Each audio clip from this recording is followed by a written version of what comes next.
Sorry. Okay, even better. That's okay. So let me share my screen. Okay. Is everyone looking at those of you who are online? Can you see the lab manual that I have up on the screen? Yep. Yes, I can see it. Okay, perfect. I have two monitors, so it's a little confusing. I sometimes don't know which side I'm sharing. So, all right. So this is the most recent lab manual that I sent out on Tuesday. So you'll see this version 1.3.12 from March 19th. And I'm hoping once everything is finalized to the extent that it can be finalized, then we'll be moving on to probably version 2. So we're still kind of up there in version numbers. So I apologize for all of you trying to keep track of where we are. But you'll see, you know, I assume most of you have had time to review this, but I think I'm just going to go through it. It shouldn't take too long to kind of go through it page by page.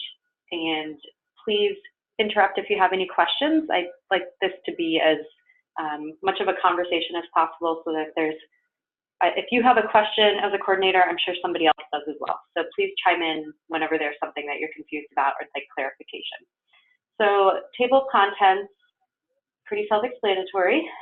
Quite a few appendices have been added since the initial version, so we'll go over those at the end. Contact directory, Peter and I are your two best contacts for any biorepository questions. I'm happy to answer any general questions or send you to the person who can answer those questions. Peter is the label guy, so if there's any specific questions on labels, or when we get to the point where you'll be needing to request additional labels for patients, you'll be contacting Peter and he'll get those shipped out to you. So just a little blurb about the purpose of our biorepository, as well as an overview. None of that has really changed since the beginning, so it should all look pretty familiar to everyone. And then we get into our lab supply list. So I've tried to break it down intuitively, but then I do realize that this means there's supplies across several pages, but hopefully it's not too confusing. I'm hoping that we have finalized all of the supplies at this point, since we will be enrolling soon. So this first table is blood draw tubes. You'll see that there's quite a few different sizes and types. There was a comment that had come up on our last call specifically related to those 4 milliliter tubes at the top. And the question was if the 6 milliliter tubes that are second from the bottom could be used in replacement of that, because we had requested 6 milliliter at some of the visits and 4 at others. So the question was if the 6 milliliters could be used, just putting 4 into those tubes so they didn't have to buy 2 different kinds of tubes. I think that's fine. So whatever works best for you at your site. You know, if you want to buy the 2 separate sizes, that's great. If you'd rather just use the 6 milliliter, I think that's also fine. Next page is specifically for aliquots. We also have different colored screw caps that we're hoping will help identify some of the aliquots a little bit easier. Urine collection done using this specific collection kit. Stool also has specific collection kits that I hope you're all able to find just fine. If there's any questions, please let me know. And then there's some other items. I did actually get the catalog numbers for the cryo vial label dots. I'm waiting on the hydrochloric acid, but I'm assuming those are somewhat standard across labs. But if not, those will be added to the next version. If you need them in advance of the next version being sent out, please just let me know and I can send you that information. And then some recommended shipping supplies for shipping specimens to the biorepository.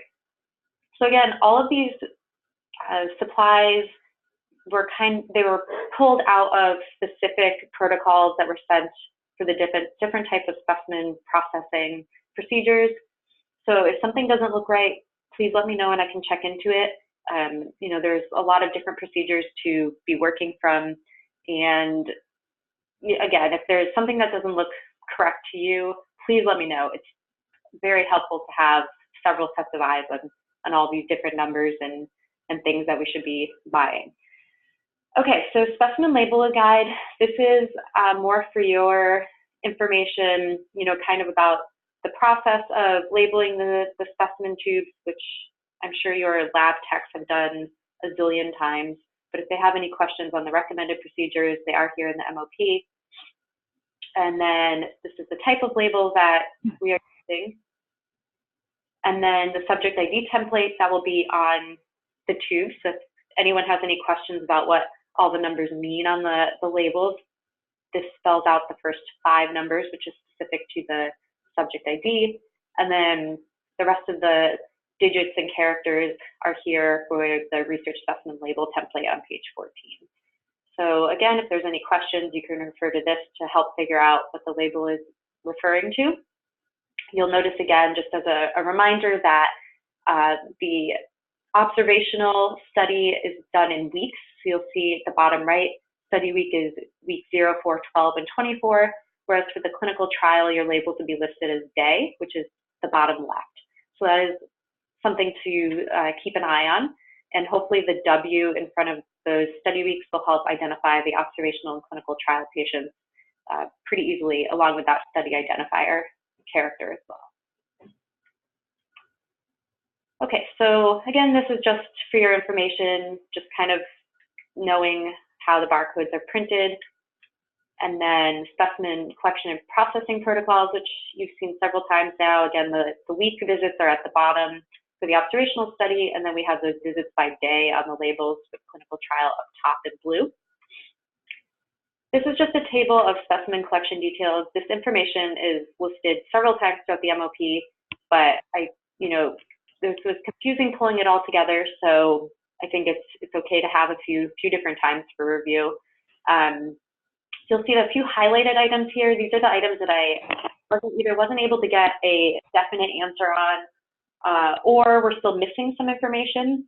The highlighted N by cryovials is essentially saying get as many as you can. I know that's very non-specific, but for this type of specimen collection, it was a little difficult to estimate about how many cryovials would be filled, depending on how the processing procedure went.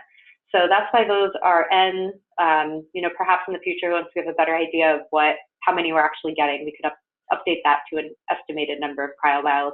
For now, it's just an N. And then the saliva protocol, as we've discussed over the past 2 weeks, will be added likely this summer into the MOP. So the next few slides are the different procedures for collection and preparation of biospecimens. We've reviewed these several times. I'm not going to go into them in detail, but if there are any questions as the study starts and they start to be used, please let me know as soon as possible so we can look into that. PBMC, as Kayla just mentioned earlier in the call, you'll see number 2 right there saying that it has to be processed within 12 hours, number 2 and 3. So that's something to keep in mind. Platelet pore plasma collection, serum collection, whole blood collection. Again, if you have any questions, please let me know. I'm just going back here to highlight one of the updates on the platelet pore plasma collection on page 22. You'll see under the procedures, there's now a note just to remind you that 4 tubes of plasma are collected in those 4.5 milliliter light blue top tubes, but only 3 are used for this platelet pore plasma protocol. And then the next one should be used for the HCl acidified plasma on page 27. So hopefully that helps those processing specimens to remember what should be used where, because I know it's a little bit confusing since we're collecting things in the same tubes. They're going different places. So this is the plasma acidification protocol that we've reviewed before, platelet-rich plasma collection. Again, there's a new note there underlined right above the procedures where the 555 that we've been discussing will only be for 120 patients total. So that's the 15% 555. Once you've done those 555, then you're done with this collection. So that's just something to keep in mind there. I believe all of the lab personnel contacts that I received information from should also have this lab manual. So if you touch base with them at all, let them know to kind of review what's here and see if they have any questions. Obviously, the people who are actually doing these procedures are the ones who might have some additional questions. So urine collection and prep, stool collection and prep. Liver biopsy, I still have a draft stamp over that. I need to get some final details from Dr. Bataller on what we should do with this protocol. We have been talking about it during translational calls, so it's something that's in progress, and I will let you know once that's finalized. Again, saliva collection is still TBD. I did want to show you, though, that I received, let's see if I can find it here. I did receive, can you see the Word document that I have up on the screen now? Is that showing up? Yeah, yes. I can see it. So Dr. McLean from Louisville did send me saliva collection protocol yesterday. So you'll see that I have this big note. This is the next version of the biorepository MOP that's in draft form. So none of you have this yet, but you'll see it's not been approved. Please don't order supplies or begin collecting until otherwise notified. However, you will see in your next draft that I send around that there will be saliva protocols included. So he said you could use either of these procedures. They both get at the same results, but it's just two different ways to do it. I believe it's a tongue scrape or an actual like spit collection. So whatever works best for you at your site, I think is fine. So just a heads up that this will be in your next MOP version, but in what we currently have, it is not yet there. So something. Hello, yeah, this is Amar from University of Louisville. So the saliva collection kit, when you try to order, they don't have a code on their website. We guys have to call and ask them for a price.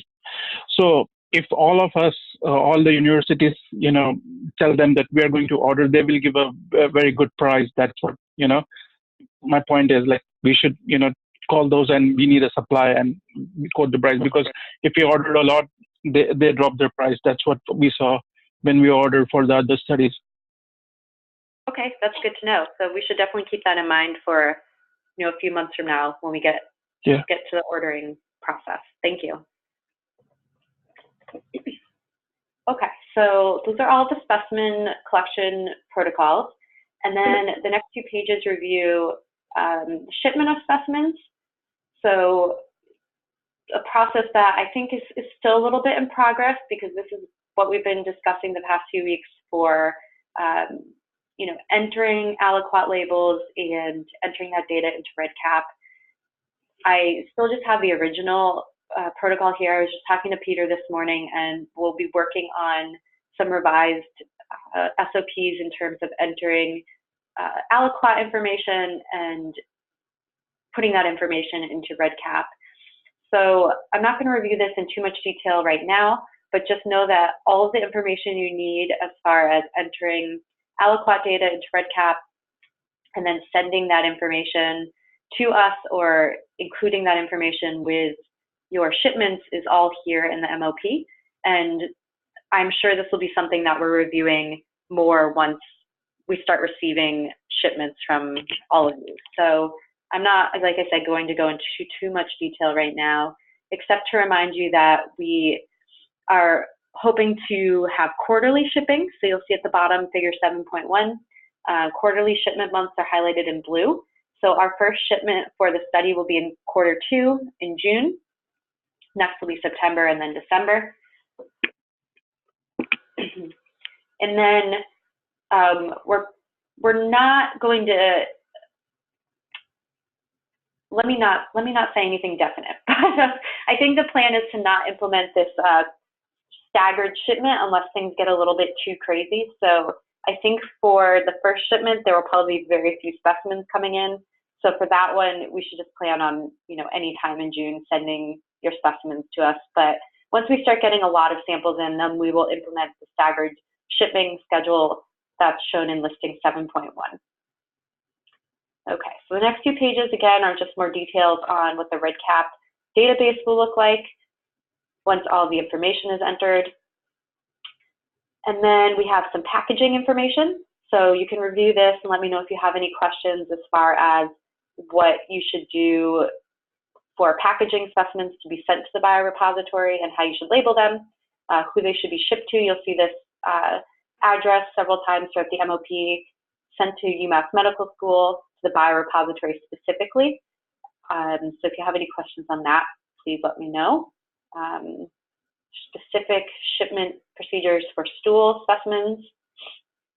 And then liver biopsy shipping instructions, which again are still in draft form. They have not been finalized yet, but we are working on it. Just a little bit about what will happen once the specimens are received here. As I mentioned earlier, we're receiving our freezers at the biorepository today, which is exciting. Biorepository personnel have been working really hard on getting, actually they're optimizing things for us. So they're adding more electrical outlets, putting in some new HVAC things to make it better for our study, actually. So, you know, they're a really great team to work with. I think they're going to do a great job at managing everything for our study. So just a little bit on that. And then this is just some regulatory wording on how we'll be storing and accessing data. Everything will be stored securely. It will only be accessed by those that it needs to be accessed by. You know, we have regulated environments in place here for data storage that include sensitive data elements like PHI and PII. So just know that we have all that set up, and all the data will be stored securely for biorepository and specimen data. Again, this is just some more on security and controlled data entry. Monthly inventory reports will be occurring once we start receiving specimens into the biorepository. We'll be sharing what we have and from what sites, which will be based on what is entered into REDCap. So again, that database where we're storing the aliquot information will be really important for monthly inventory reports and just inventory in general. So this is something that we'll have to work out as a team, you know, developing that second protocol for, I guess, like the hard copy scanning, I think is what we kind of decided on last week. So once you all receive your hard copy labels and test it out, we can write up that SOP for you. A little bit on quality control and quality monitoring. I'm not going to go into too much detail here. Releasing specimens, again, this is down the road, mostly for translational sites and translational PIs. Essentially, there'll be a request form. So even though we know what the PIs want, we're actually going to have them request it specifically so that, you know, they can let us know that they're ready for certain specimens. They're going to do that part of their translational study. So it's not like we're just going to receive things and ship them back out right away to the translational site. So there'll be more of a formalized process in place for that release of specimens back to the research investigators. Unused research specimens, this has recently been updated. We added in a little blurb here on the fact that we will not take unused specimens back to our biorepository. This is just because we have no way of tracking, you know, what happened with them. It's, you know, we wouldn't be able to just store them and assume that they were still they're still good quality specimens. So sites, again, this is mostly for translational sites. If they have anything left over, they should dispose or destruct of them according to their local site procedures. I have a quick question, Aimee, on that. So at least with the treat biorepository, what are you doing with if you have unused DNA? Because we use that all the time because you only need 2 micrograms of it.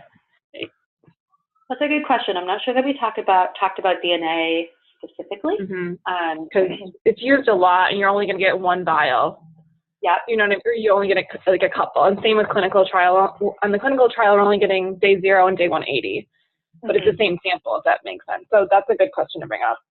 Okay, yeah, that's definitely something I'll write down and I'll bring up to the group here and the translational PIs. Okay, sounds good. Thank you. So section 9.3 is on data warehousing. There are plans to create, I guess, an analytic data set.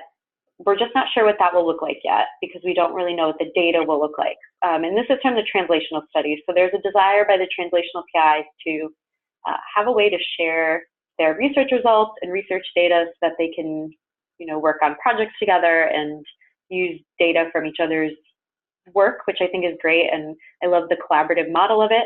We are totally on board here at the DCC in terms of helping put together this database. But you'll see details, that last sentence, details will be developed as research progresses, because like I said, we're just not really sure what that will look like yet, how much space we need for storing all of this data.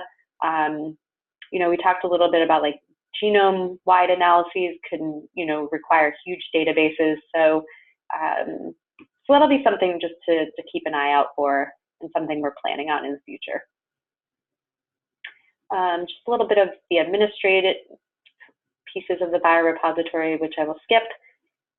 These figures have been here since version 1, so I mean, they're just basically a little short description of specimen flow from biorepository and back to the biorepository and then back out.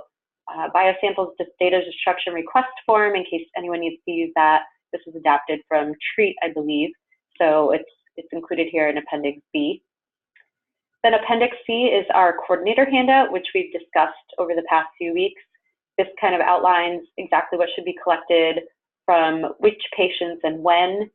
I realize it's quite confusing. It's, I think, a confusing amount of samples to be collected, so hopefully it's laid out as clearly as possible, but if you have any questions, please let me know. We can always redesign this or design something new that will help coordinators track what they should be collecting from who and when. Here's a little table that you can use. I envisioned you printing out this coordinator handout, page 1 and 2. So, you know, that's something you could do from the MOP, just to have this in front of you when you're working with patients. Then Appendix D is newly added. We have these great pictures that Savannah took. I actually cropped out the urine sample collectors just so we could have just the blood tubes, because I think that's the most confusing part here. So you'll see the top row is with the 555 with that platelet-rich plasma collection, and then below is, let's see, am I saying that correctly?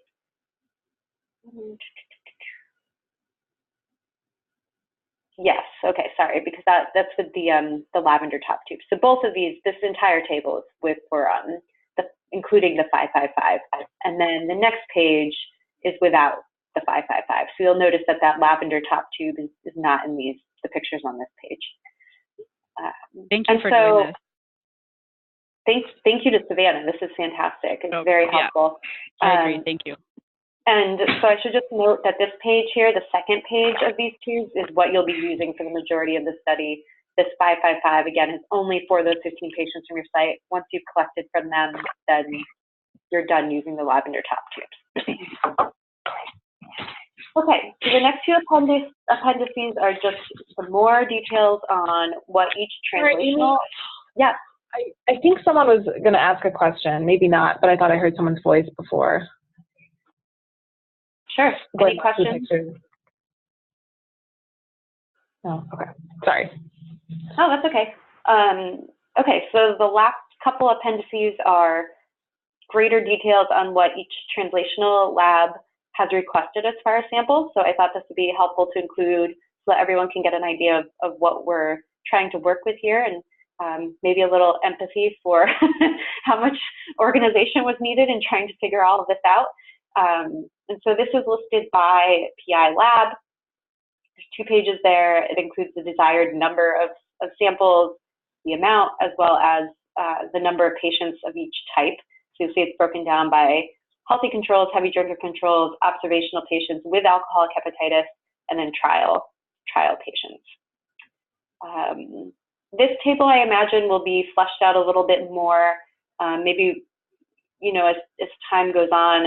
As far as what's included now, it's pretty basic. There's some special handling, which is also listed in the longer procedures that we looked at earlier. So, like, for example, that first row, the TMA assay for Laura Nagy's group must be acidified with hydrochloric acid, frozen at -80. That's included in the protocol, you know, earlier in the MOP, but here's just a table that kind of lays everything out by visit of when that specimen is being collected, what the specific aliquot size is, what color the tube top will be. So kind of just like a 30,000-foot view of what we're collecting here. And then the last 2 pages are just a summary of changes for each version. I highlight. Sorry, I have a quick question. If you go back to the other, this is a question brought up by Dr. Ling Kunzikal yesterday and his team, and this is for the next translational call to bring up. He might, but I just wanted to forewarn you. On the PBMC, the 1 million cells, that tube, it can create up to like 10 to like 15 aliquots. So his team is proposing to have up to 5 million cells per tube. So it's just like a FYI, just to bring it up, if we could have that type of tube instead. So it will minimize space in the freezers. Yeah, that'd be great. So I'll make a note of that and make sure to get in touch with him. So I guess just a heads up for everyone on the call that some of this information could, of course, change as, you know, new information comes up. There's more specificity, I guess. So, okay. So the last few pages are just a summary of changes. Kayla suggested that I start sending out the items that have changed in the emails with the revised MOP, which I will start doing. Just for your information, I always highlight the latest version. So in this one, you know, we're on version 12 from March 19th. Everything below it is what has been changed from the previous version. But I will start including this information in the emails when I send out revised MOPs. That is definitely not a problem. So that's the MOP. Does anyone have any general questions or any questions before we end this review of the MOP?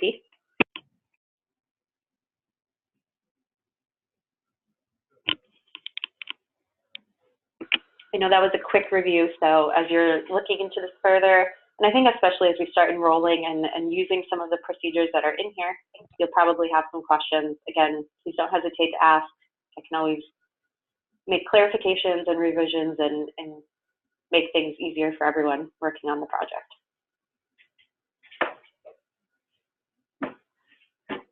Thank you, Amy.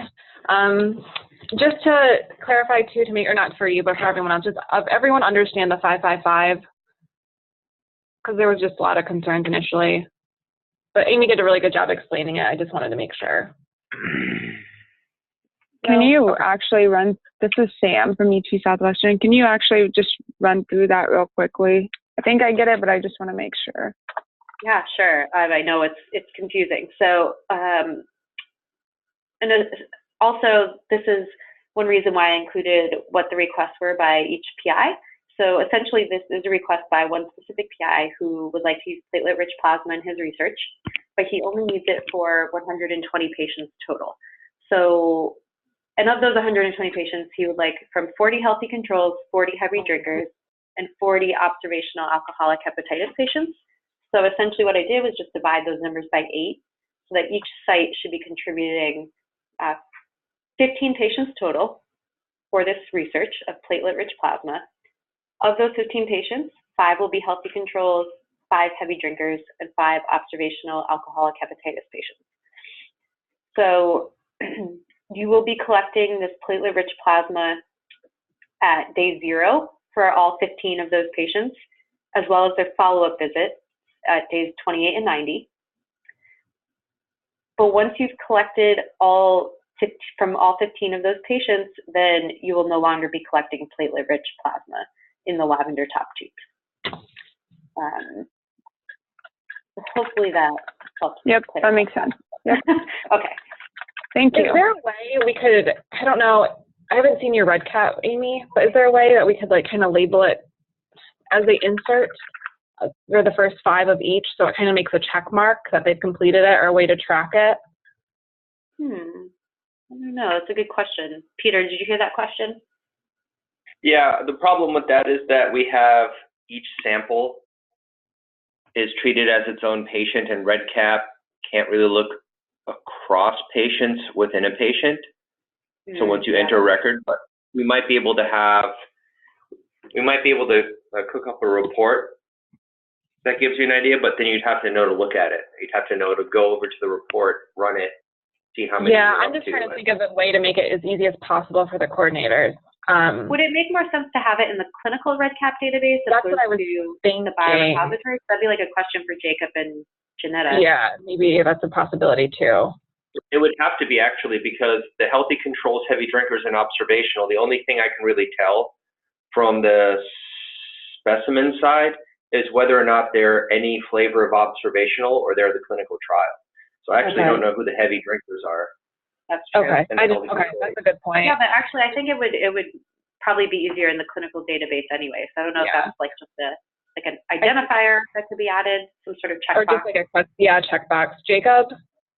We can look into it Okay. and see if we can do something about it. Plus, the sites will run out of labels, right?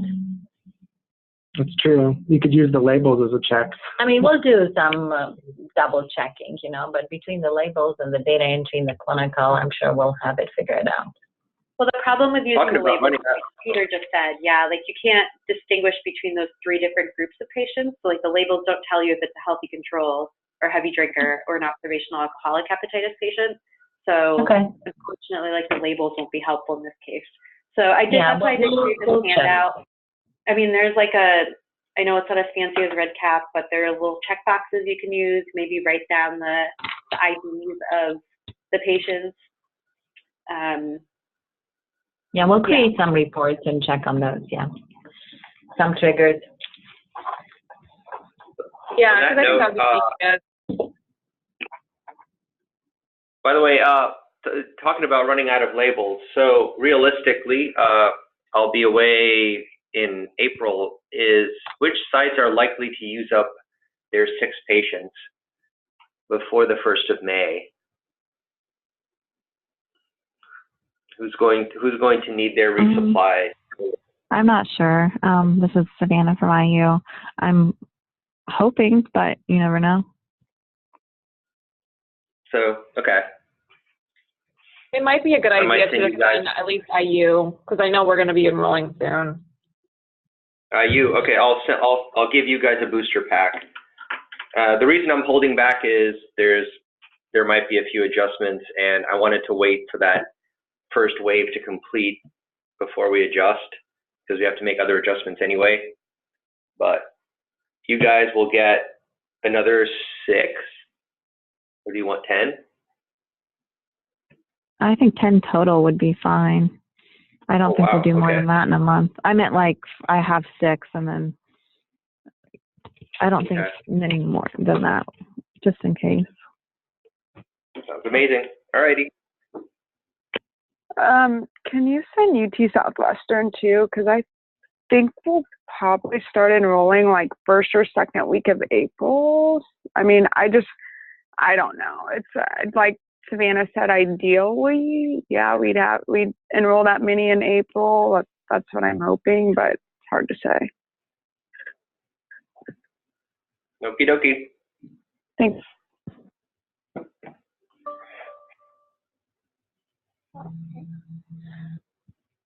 Does anyone else have any questions regarding the lab manual?